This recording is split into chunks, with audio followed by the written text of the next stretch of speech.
Hello বন্ধুরা, তোমরা সবাই কেমন আছো?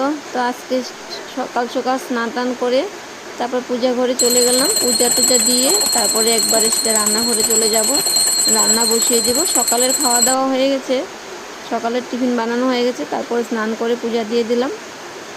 পূজা দিয়ে রান্নাঘরে এখন চলে যাব। তো রান্নাঘরে বেশি রান্না নাই, শুধু দুইটাই আইটেম বানাবো। কাতলা মাছ আছে আর ঝিঙ্গা আলু দিয়ে বানাবো, আর মাছের তেল বেগুন দিয়ে বানাবো। তো মাছের তেলটা বসিয়ে দিলাম, আর ঝিঙ্গা আলু দিয়ে পাতলা করে মাছের ঝোল বানাবো এটা। তো আমার মাছের তেলটা হয়ে গেল, আর বেগুন দিয়ে আর মাছের তেল বানালাম। আর এখন কালিজিরা ফোড়ন দিয়ে মাছের ঝোলটা বানাবো। তো মাছের ঝোলটা আমার হয়ে গেল। তো তোমাদের কাছে মাছের ঝোলটা কেমন লাগলো আমাকে অবশ্যই কমেন্টে জানিও, আর ভিডিওটি ভালো লাগলে অবশ্যই লাইক কমেন্ট শেয়ার করে দিও বন্ধুরা।